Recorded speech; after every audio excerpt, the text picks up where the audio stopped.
Assalamualaikum warahmatullahi wabarakatuh. Pada pertemuan kali ini kita akan membahas mengenai teori DB Client Server dengan dosen pembimbing Rengga Asmara, Askom OCA.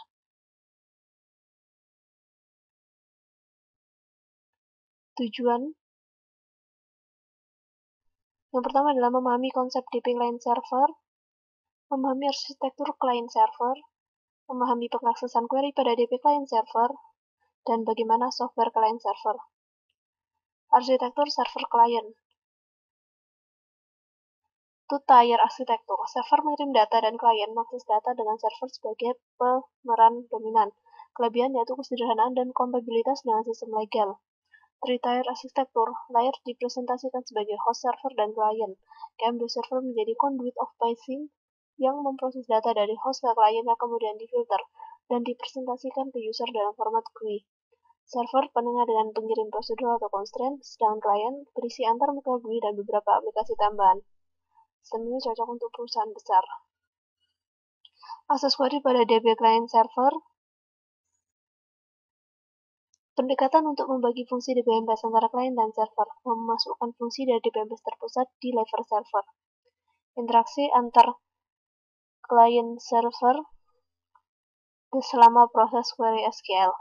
Klien melakukan parsing query user dan memecah dalam sejumlah query independen. Tiap server memproses query lokal dan mengirim relasi hasil ke klien. Klien mengkombinasikan hasil subquery untuk memproduksi hasil query asal yang dikirim. Akses query pada DB Client Server. Model software server bertanggung jawab pada manajemen data lokal.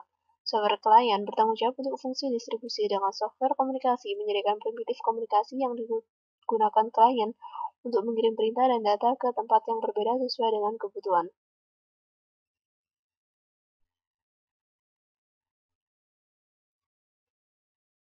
Klien bertanggung jawab membangkitkan eksekusi terdistribusi untuk beberapa tempat server suatu query atau transaksi dan melakukan supervisi eksekusi terdistribusi, juga menjamin konsistensi copy item data dengan okurensi kontrol terdistribusi. Beberapa DBMS tidak melakukan kontribusi transparansi sehingga user harus berhati-hati terhadap distribusi data secara detail. Question dan answer. Apa yang dimaksud dengan sistem client server? Apa perbedaan konsep arsitektur client server yang ada dengan arsitektur sistem distribusi? Server yang mengirim data dan klien mengakses data. Server memainkan peran yang dominan pada arsitektur ini. Keuntungan sistem ini adalah kesederhanaan dan kompatibilitas dengan sistem yang legal.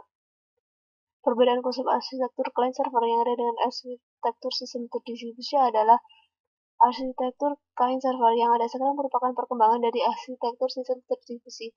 Jadi pada dasarnya arsitekturnya mirip.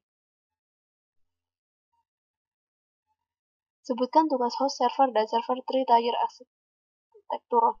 Host dan server memainkan peranan sebagai penengah dengan mengirim aturan bisnis atau prosedur atau constraint yang digunakan untuk mengakses data dari host.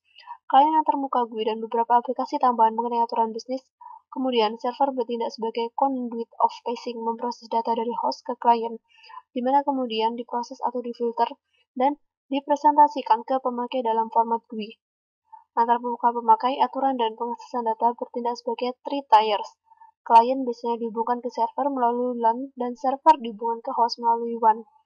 Klien melakukan remote yang dihubungkan ke server melalui WAN juga. Terakhir adalah perangkat lunak apa saja yang digunakan pada sistem client server, yaitu perangkat lunak yang diperlukan dibagi dalam 3 level, yaitu perangkat lunak server, klien, dan komunikasi. Terima kasih.